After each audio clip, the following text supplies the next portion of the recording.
Good morning, and it is early morning. I mean, it's not early in terms of what you might go and do a hill walk. Usually you'd be walking by 8 or something, wouldn't you? Be leaving the house at 6. But when I'm away for a week, part of the joy of that is basing yourself close to the things you want to climb. You don't have to get up so early, but the weather was forecast to turn this afternoon, late this morning in fact, so I've got up even earlier and come through to Golspie on the coast. Anyone who's driven up the A9 will be familiar with it. And I'm going up Ben Bhraggie. It's the hill that has the massive monument on the top to the Duke of Sutherland. More about that when we get up to the top. But for the moment, I'm ascending on mountain bike trails which are winding their way very slowly up the hill because they are climb ascent routes after all. There's a big mountain bike centre here, the Highland Wildcat trails. I think, how long have they been here? 2003, 2006, not sure. They've been here quite a while. Around 20 kilometres apparently of trails, and reputedly the longest descent in Britain. It's over 5 kilometres. And when you go, these paths, they wind their way all the way up to the top. If you've got the legs for it, all the way up to the top of Ben Bhraggie, which is just shy of 400 metres. And it's right on the coast. You're coming up from sea level, so it's a lot of ascent. And then you can freewheel down via different grades of trail. It's not like being in the Alps or something, or in Italy, France, places like that, where you might be able to get a cable car, a gondola to the top of a hill in summer and sort of bike down. This is Scotland, and of course you have to pedal your way to the top, which is why if you are following these trails up on shared trails, it takes a long time to get anywhere because they're very, very kind, well, certainly the moderate grades are, in how quickly they ascend. Now just through the trees, getting our glimpse of the summit and the massive monument at the top. There you are, there he is, lording it over Golspie. The problem with going up a hill and focusing on some massive monument or cairn that's at the top of it, you know, I mean a monument or a cairn that's much bigger than the sort of standard small cairns that are on most hills, is that we're so used to judging distances using those normal small cairns that when you do see something on the horizon, you misjudge how long it takes to get because it's so big. And that's definitely the case with this. 100 feet high, just never seems to get any closer. I had a walk in the Cromdale Hills near Granton last week, and it's the same thing there. There's these two enormous cairns. One of them is, a coronation cairn, sort of pointy witch's hat type thing that was put there to commemorate the coronation of Edward VII in 1902. And it's big, and it's this focal point on the horizon for ages. It just never gets any closer.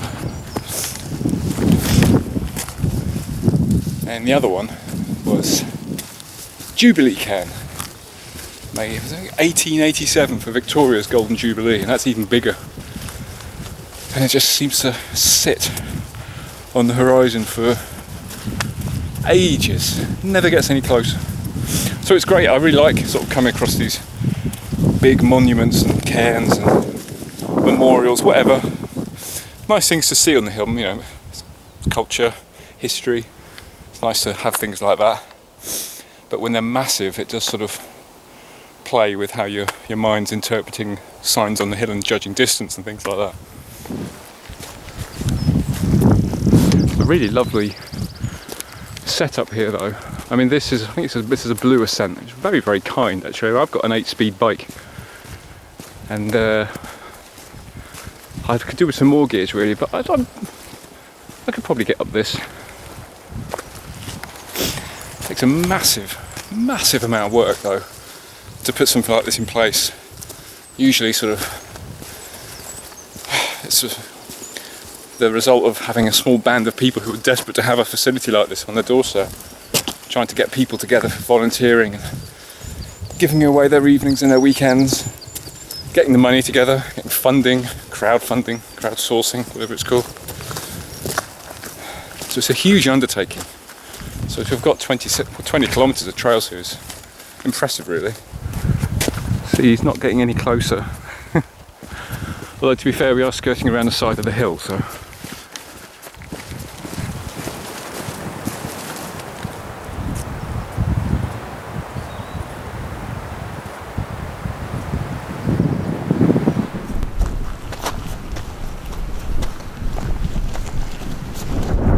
See what wonderful views you get on your descents anyway. I've inadvertently strayed onto mountain bike trails proper. Some of them are shared, some of them aren't. And it's like with anything really, with the best will in the world, sometimes you end up on paths that maybe you're not supposed to be on. And that's fine, so long as you are aware that you absolutely do not have right of way if it's a mountain bike path. You always have to be quite alert, especially, I mean, I don't think I'd ever consciously walk up a descent route because there's lots of blind corners and the mountain bikers are sort of going down it on the implicit understanding that nothing's going to be coming up. So, you know, if there was a collision, it's going to be your fault really. But going up ascent routes, it's not so bad. But even so, you don't have right of way. And if you've got dogs, you absolutely do not want to have them running off the lead, I'd say. And let's be very careful. Now that's probably the path I should be on, that track, which joins this one further up. This is called the Long Way Round. Long Way Round. I think it was. I found myself on a black run, a black ascent route called Lactic Ladder. Tells you all you need to know really. But this is an escape route off it. If you got to that point and it's all too much for you, there's this nice flat where you can come to let your legs recover a bit and let that lactic acid retreat again. Well, we're on the hill proper now, well out the trees, the wind is very keen. This is actually still one of the trails, this is the Black Ascent. And with the wind coming at you, grief, you've got to be fit. There is actually somebody coming up and he's making very fast progress. I suppose if you do this day in, day out, you're going to get fit, aren't you?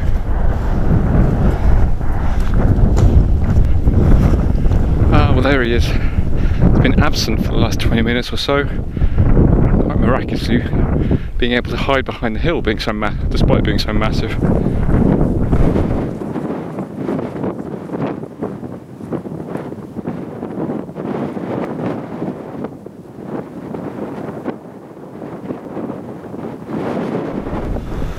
Well, there he is, George Leveson Gower, who died in 1833, and then a few years later, by subscription apparently, funds were raised to put this massive thing up. I mean, you see memorials to people quite often in the hills. They're quite, you know, I mean, they're noticeable, but they're usually quite small. This is monstrous, completely dominates the landscape.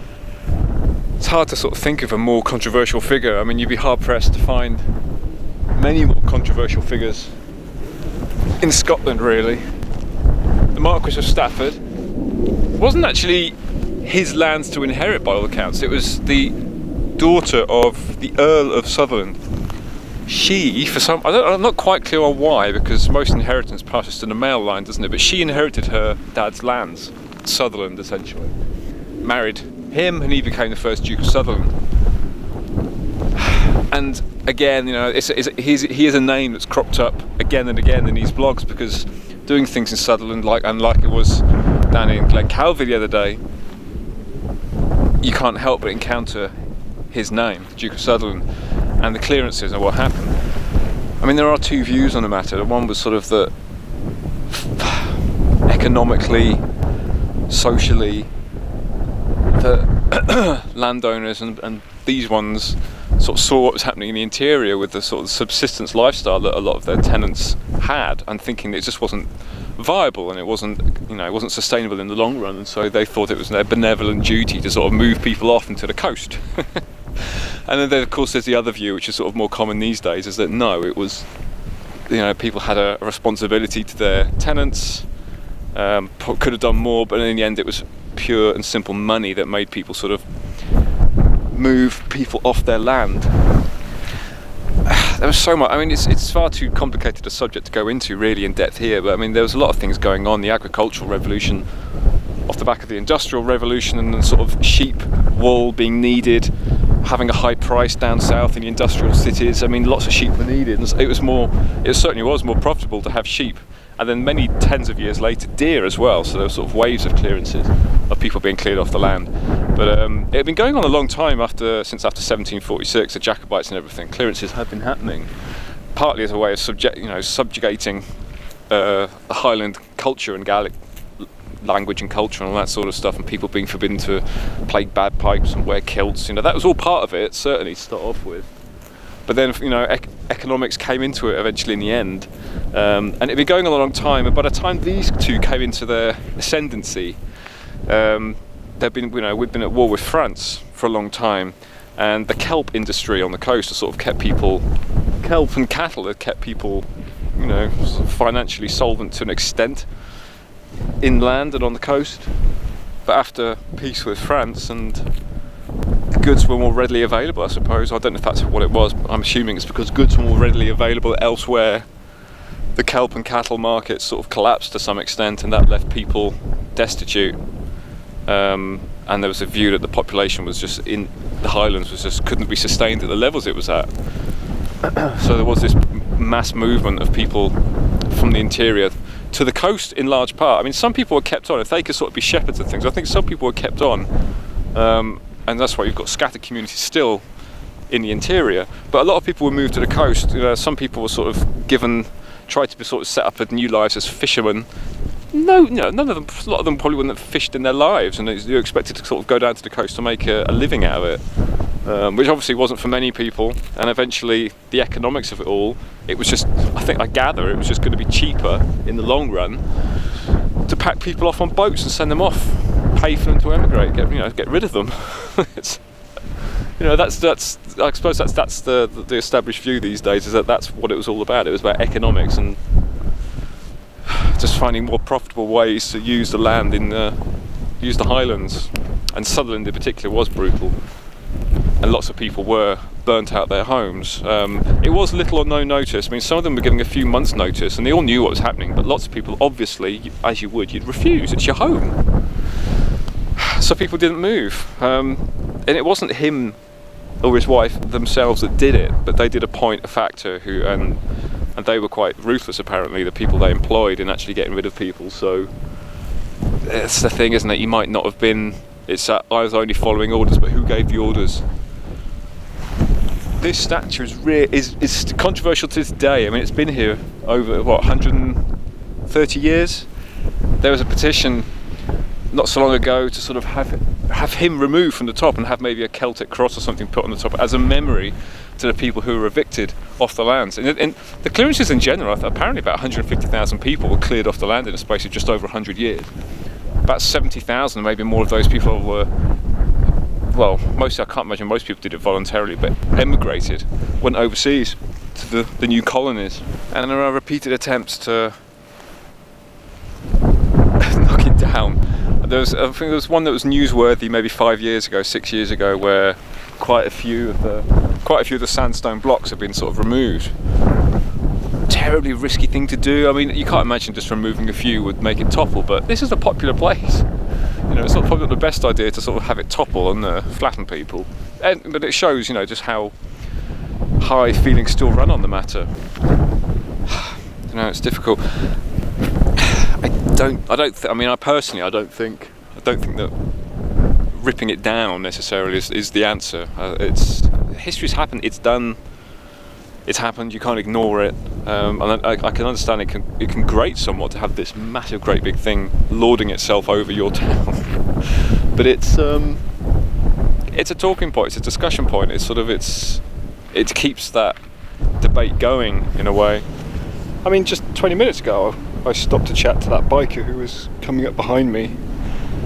He was up from Bristol. He was visiting family on the Black Isle, and he asked, who's the bloke on the plinth? So I told him as much as I knew, which is essentially what I'm telling you now. And and he went away knowing something he didn't otherwise know. It's an education, isn't it? It is a talking point. I don't think necessarily it's a good thing that it's there, but it is there, and it just stimulates debate and comment, and I'm talking about it now. So if it wasn't, I wouldn't. So I think it is important. You can't erase over these things. But I do understand, why the depth of feeling is very strong. That said, my general impression is that many of the locals in this part of the world who call the statue the Mannie, incidentally, wanted to stay.